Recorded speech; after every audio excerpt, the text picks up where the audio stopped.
DPR मंगवा के अधिकारियों से जांच करवा लें, कोई एक डीपीआर। टोटल फेलियर है DPR. It is a good suggestion. It is a good suggestion. हाँ मेरा साहब फरमाइए क्या होना। अभी आ रही है ग्रांट्स, आप क्यों घबरा रहे हैं? ये पहला दिन है, इनकी ग्रांट्स आएंगी, जो भी इनके डिपार्टमेंट के बारे में आपको पूछना होगा आप पूछ सकते हैं। रईस ने बताया उनने कहा इनका भी कंसर्न है, ये कहते मेरा भी कंसर्न है, मिनिस्टर साहब भी कह रहे हैं। फरमाइए आप क्या पूछना है। ये जो जल जीवन स्कीम है, अगर तो ये इसी साल खत्म हो गया तो इसका बेड़ा गर्क है। ये हमें बताया, हमें इस बात का नहीं पता। अच्छा और इसके अंदर जो कमीशन वगैरह करना चाहिए, इंक्वायरी कमीशन, सब बहुत जरूरी है। चलिए रखिए। टैंकर से पानी लाके टूरिस्ट को कैसे कर पूरा एरिया और पूरा। सर मेरी एक लास्ट गुजारिश है, स्पेसिफिक ये है कि सर इसमें एक हाउस कमेटी बननी चाहिए, और जो है इम्प्लीमेंटेशन में इतना बड़ा स्कैंडल जो हुआ है, इतना बड़ा फेलियर है। आपने स्कीम बना दी, किस सेक्शन ने बनाई जहां सोर्स ही नहीं है, पाइपें लगवा दी, आपने रिजर्वायर बना दिया, आपके पास सोर्स ही नहीं है। ये बहुत बड़ा स्कैंडल है सर, इसमें एक हाउस कमेटी बननी चाहिए। और जो डेली वेजर्स हैं इसमें, क्योंकि आपने एक पंचायत में एक रिजर्वायर था, आज 10 बन गए, आपके पास मुलाजिम ही नहीं है, तो चलाएगा कौन इसको? अगर पानी होगा भी, रिजर्वायर भरा भी जाएगा, कोई जुगाड़ करेंगे भी, तो चलाएगा कौन? आपके पास एम्प्लॉय है नहीं है। हमने लोगों की जमीनें ले ली रिजर्वायर बनाने के लिए, उसने जमीन दे दी, आज कहते हैं जी हम आपको लगा नहीं सकते हैं। आपने ITA ट्रेन लड़कों को लगाया, उनको हम रेगुलर नहीं कर रहे हैं। ये लोग कितने वर्षों से चला रहे हैं। तो सर हाउस कमेटी बन के ओवरऑल हाउस कमेटी बननी चाहिए, और ओवरऑल इसमें इनकी डिमांड जब आएंगी ना, आप डिटेल में बात कर सकते हैं। अभी ना डिमांड फॉर ग्रांट्स आ रही है सर, हाउस उस वक्त मिनिस्टर साहब शायद जवाब ही दे सकेंगे। इस वक्त जो उन्होंने आप बोलना चाहते हैं। ऑनरेबल MLA के पब्लिक नुमाइंदा है ये, और हर ऑनरेबल MLA का मेरा बोलना लाजमी, क्योंकि पूछने वाले भी अनजान है और बोलने वाले भी अनजान है। किश्तवाड़ सैफरन पार्क 2017 में मैं एज MOS एग्रीकल्चर था, मैंने वहाँ पे सेंक्शन करवाया सैफरन पार्क। लेकिन सैफरन डेवलपमेंट फार्म जो है वो लगभग 3 डेकेड से वहाँ पे, उस पर कितना काम हुआ कितना नहीं मैं उस पर नहीं जाऊँगा। लेकिन ये जो सैफरन पार्क है, ये जब सरकार गिरने के बाद जो यहाँ पे एडमिनिस्ट्रेशन है, इस पर ज़्यादा कोई काम नहीं। इसलिए मैं गुजारिश करना चाहूँगा ऑनरेबल मिनिस्टर साहब से कि ये जो नॉमेनक्लेचर यहाँ पे दिया गया है सैफरन डेवलपमेंट फार्म, ये सैफरन पार्क हटके आप डिपार्टमेंट से गुजारिश करें कि जो इसका DPR तैयार हुआ है वो एक पर्टिकुलर एरिया के लिए जहाँ पे सैफरन उगाया जाता है उनको फैसिलिटेट करने के लिए उनको एजुकेट करना है, इसकी मार्केटिंग के टूल्स देने के, वहाँ के लिए एक DPR तैयार किया गया था बिल्डिंग बनाने के लिए, जिसके लिए पैसा काम करना था स्टेट गवर्नमेंट, वो अभी तक पेंडिंग है। इसलिए जवाब जो है थोड़ा सा कंफ्यूज जवाब है, इसे डिपार्टमेंट से दोबारा से जवाब दीजिए। मिनिस्टर साहब से भी गुजारिश है कि जो एक सैफरन डेवलपमेंट फॉर्म है उसमें डिपार्टमेंट ने खुद सैफरन उगाना है, और जो सैफरन पार्क है वो फार्मर्स को फैसिलिटेट करना है, इसलिए इस कंफ्यूजन को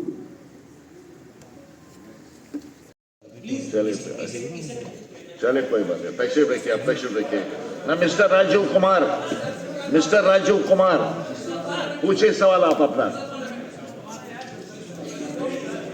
क्वेश्चन नंबर 5 3 2 1 पूछते हैं आप, सवाल पूछिए सवाल।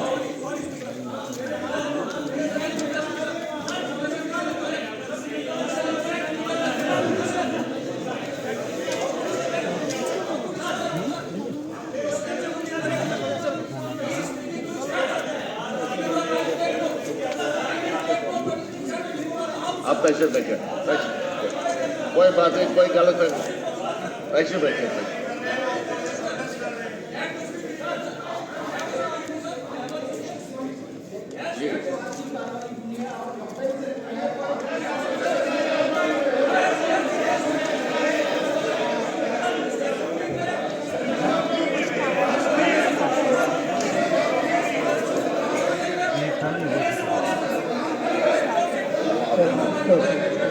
टेबल पेपर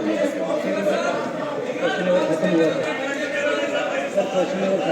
मैं कह रहा हूँ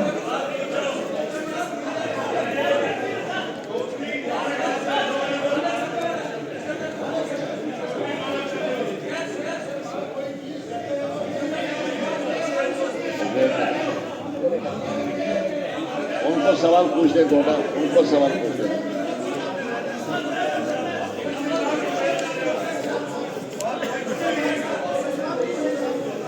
Now the question hour is over.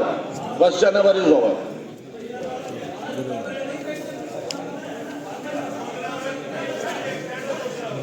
Now discussion on motion of thanks on governor's address. जनाब मुबारक गुल साहब। उन्होंने अपने पिछले रिजिम में पूरी रियासत में एडमिनिस्ट्रेटिव यूनिट्स का बोलबाला किया। शायद कोई दूसरा व्यक्ति वहां होता उतने बड़े पैमाने पर नहीं कर सकता, और उसी तरह से उन्होंने उस वक्त भी रेगुलराइजेशन का, नीड बेस कैजुअल लेवल्स का उठाया था। फ्लड न आया होता तो शायद ये भी मसला हल हुआ। उसके बाद भी सरकारें आई। मैंने तो खुद सुना इन 10 सालों में बहुत लीडरों ने उनको कहा पहले मुझे वजीर आला बना फिर हल करूंगा। अरे 7 साल तो आप वजीर आला के ही बदले काम कर रहे थे, इनडायरेक्ट कर रहे थे। तो गरीब लोगों का 7 साल में कुछ आगे होना था। तनख्वाह तक नहीं मिल रही उनको, मुफ्त में नौकरियां दे रही। तो आज हमारी सरकार को मेरा एक सुझाव है कि आने वाले दिनों में जो भी बेहतर इन सब के लिए हो सके वो करना चाहिए। और मुबारक गुल साहब ने जिक्र तो की ही कि जो एप्रीहेंशंस है, जो लैंड राइट्स की बात है, जॉब गारंटी की बात है, इसको मजबूत तरीके से हमारी सरकार को सामने आना चाहिए कि जिनका जो हक है, जो जहां पर फिलहाल सेटल हुए, छोटे छोटे 5 मरले वाला है, 10 मरले वाला है, कश्मीर में है, जम्मू में है, अदर डिस्ट्रिक्ट्स में है, उसका एक पॉलिसी बनना चाहिए कि जो अगर बैठा हुआ है, अगर उसके पास कोई जगह नहीं है तो उसको ये रोज का घबराहट नहीं रहना चाहिए। उससे लोग पॉजिटिवली नहीं सोचते। यही हालत हमारे पढ़े लिखे नौजवानों के लिए कि अब अगर पूरा देशव्यापी एडवर्टाइजमेंट्स होंगे तो हमारे बच्चे कहाँ क्वालिफाई करेंगे। मुझे तो एक जम्मू का ही साथी कह रहा था, बोला पहले तो हम लड़ाई लड़ते थे कश्मीर वालों के साथ, कश्मीर हमसे आगे है, मगर अब जब देशव्यापी एडवर्टाइजमेंट्स हो रही है, मेरिट नेशनल लेवल लग रहा है, तो जम्मू तो दूर है, कश्मीर का भी बच्चा उसमें नहीं पाता। ये असरात है हमारे ड्यूटी के, उसको आप ईगो के तौर पर मत लीजिए और उसको उस नजर से देखिए। और एम्प्लॉयमेंट पुराने रिटायर हो रहे हैं, शॉर्ट में बता रहा हूँ, आप देखेंगे नीचे, आप भी किसी जगह को रिप्रेजेंट करें, आपको बिल्डर नहीं मिलेगा, आपको लाइनमैन नहीं मिलेगा। वो सारा लाट रिटायर होते गए, डिपार्टमेंट खोखले हैं, खाली। मुझे किसी ने बताया कि 2032 तक के लिए बैन लगी है नई अपॉइंटमेंट के लिए, तो अडाकिज्म पर काम चलाना, उसमें आपका ये जो नीड बेस है, तो ये वो पीरियड क्रॉस कर चुके हैं, उनको आप रिप्लेस कर सकते हैं, या तो अपॉइंटमेंट पॉलिसी खोल दीजिए, जो वैकेंट पोस्ट है उनको फिलअप कीजिए, नहीं तो ग्राउंड खाली। एक लास्ट मेरी गुजारिश है ऑनरेबल चीफ मिनिस्टर साहब से, जब ये अपना जवाब देंगे, एक national as well as state issue है, वो एक कास्ट सेंसस, जो ऑलरेडी बहुत सारे स्टेटों ने हाथ में लिया है, और उसमें ये जो SC, ST, OBC, हमारे यहाँ तो डेफिनेशन ही नहीं हुई है ABC। अभी मैं कल ही सुन रहा था, गवर्नर साहब ने भी इसमें बताया कि हम अर्बन लोकल बॉडीज में, पंचायतों में OBC का रिजर्वेशन इनकॉर्पोरेट करेंगे। स्टेट बिजनेस लोग हैं जो चाहते हैं कि ये एरिया जो हम इसको रियल एस्टेट में डेवलप करें, क्योंकि ऑन रोड में, मगर हमारी कोशिश है जो लेफ्ट आउट एरिया है। और दूसरा, मैंने पहले ही कहा कि 77 जो बोरवेल्स जो डग हुए थे, कम्युनिटी बोरवेल्स, जिसकी पूरी तरह से पानी जो है नहीं आया था, उसके लिए हमने 10 करोड़ और 59 लाख जो है इस ईयर में रखे हैं। कोशिश हमारी होगी कि वो भी ठीक करें, और जो 49 जो रहते हैं उसकी वजह से उस सारी चीज़ों से करके हमारा जो सारा एरिया जो हो गया। और दूसरा, जहाँ तक इन्होंने कहा कि इंक्वायरी डिपार्टमेंट की तरफ से हम लोग इसको ऑब्जर्व कर रहे हैं। जैसे मैंने पहले ही कहा अपनी तकरीर में, सर मैंने जवाब में कहा कि हम ऑनरेबल MLA साहब को कॉन्फ्रेंस में ले लेंगे, बैठ के इंशाअल्लाह, और इन्हीं दिनों हम स्पॉट पे जाएंगे और देखेंगे कहाँ कहाँ बेहतरी की चांसेस है, हम करेंगे, और उसका मैं कहना देता हूँ। इसके बजाय देखा जाए कि क्या वो जो हाथ है जिस वजह से सैफरान मिशन फेल हुआ, आज का क्या किया जा रहा है, वही जो बोरवेल है, जो बोरवेल जिनका कोई जो ऑपरेशन नहीं हुई, उन्हीं के लिए एक्सेसरीज गिरी दी जा रही है। जैसे कोई सब्जेक्ट मुद्दे के लिए बाहर मार्केट किया जा रहा है, लिबास खरीदने के लिए जा रहा है।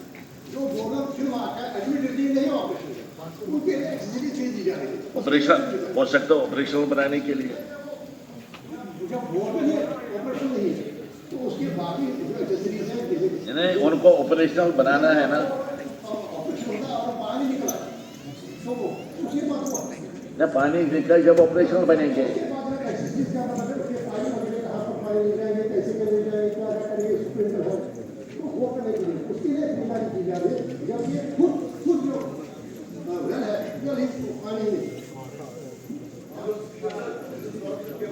Just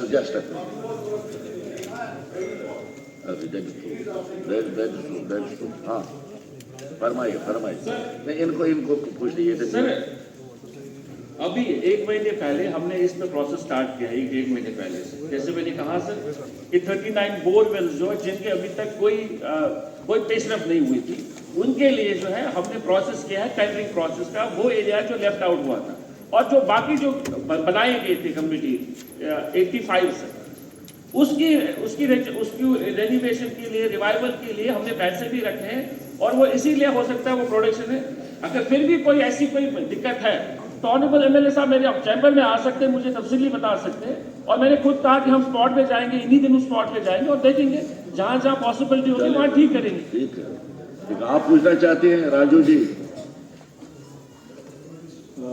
thank you speaker sir. मेरा से सबसे पहले सवाल आपका भी सिमिलरली सैफरान मिशन जो है जनाब, वो स्टार्ट हुआ था। किश्तवाड़ जो पिता जनाब है, इम्पोर्टेंट जिला है, वहाँ भी सैफरान प्रोडक्शन था जनाब। और यहीं से हिस्टोरिकल फैक्ट भी है कि किश्तवाड़ से ही जो है वो ट्रांसफर हुआ था सीट जनाब कश्मीर के लिए। लेकिन अभी तक जो है किश्तवाड़ में जो देखा जाए जनाब की प्रोडक्शन जो है वो सालाना 1.5 क्विंटल से लेकर 6 क्विंटल तक ही रहती है जनाब। और एक जो है वहाँ पर जनाब गवर्नमेंट का जो डेवलपमेंट फार्म भी है बेवार गाँव में, उसमें भी जो है due to under staff level है ये प्रोडक्शन वहाँ पर नहीं बढ़ रही है। एंड सेम कंडीशन जो आप रेनफेड एरिया है जनाब किश्तवाड़, तो वहाँ भी जो है क्या मैं मंत्री साहब से ये जानना चाहूँगी कि किस तरीके की प्रावधान किए जाएंगे वहाँ पर इरिगेशन फैसिलिटी बढ़ाने के लिए किश्तवाड़ जिले में।